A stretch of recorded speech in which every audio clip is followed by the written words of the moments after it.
బాపట్ల జిల్లా పర్చూరులో రైతుల ఆందోళన కొనసాగుతుంది. త్రాగునీరు, సాగునీటి సమస్యల పరిష్కారం కోసం నల్లమడ రైతు సంఘం చేపట్టిన శాంతియుత దీక్ష 11వ రోజుకు చేరుకుంది. గుంటూరు ఛానల్ను పర్చూరు వరకు పొడిగిస్తామని దశాబ్దాలుగా హామీలు ఇస్తున్నా పనులు మాత్రం ముందుకు సాగడం లేదంటూ రైతులు ఆగ్రహం వ్యక్తం చేస్తున్నారు. ప్రభుత్వం వెంటనే గెజెట్ జీవో విడుదల చేసి భూసేకరణ చేపట్టి పనులు ప్రారంభించే వరకు దీక్షలు కొనసాగిస్తామని స్పష్టం చేశారు.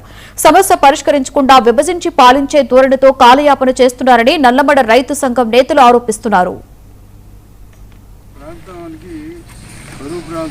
నీళ్లు లేవు, భూగర్భ జలాలు లేవు, ఏదైనా పొరపాట్లు తవ్వితే ఉప్పు నీళ్లు, కటిక ఉప్పు నీళ్లు. అందువల్ల ఈ చాలా రోజుల నుంచి అడుగుతున్నాం, దాదాపు 8-9 దశాబ్దాల నుంచి అడుగుతున్నాం. ప్రభుత్వం ఇస్తానంటుంది. ముఖ్యమంత్రులు అందరూ కూడా ఇది చేశారు. 61లో అసెంబ్లీలో కూడా గవర్నమెంట్ ఒప్పుకుంది. ఆ రోజు అల్లూరి సత్యనారాయణ గారు పీడబ్ల్యూడీ మినిస్టర్గా ఉండి కృష్ణానది నుంచి దగ్గుబాటు దాకా కూడా మీకు నీళ్ళు ఇస్తామని చెప్పేసి బిల్లు కూడా పెట్టాడు. అంగీకరించారు. ఎకరానికి 200 రూపాయలు ఇవ్వమని అడిగారు. రైతులు అంగీకరించారు. అన్నీ జరిగిపోయినాయి. ఇంతవరకు కూడా ఈ ప్రాంతానికి నీళ్ళు ఇవ్వలేదు. చంద్రబాబు నాయుడు గారు అయితే ఎలక్షన్ ముందు, అంతకుముందు ప్రతిపక్ష నాయకుడిగా, అంతకుముందు చీఫ్ మినిస్టర్గా ఎన్నో సంవత్సరాలు ఆయన చీఫ్ మినిస్టర్గా ఉన్నాడు. అప్పుడు కూడా ప్రామిస్ చేశాడు. బ్రహ్మానంద రెడ్డి గారు ప్రామిస్ చేశాడు.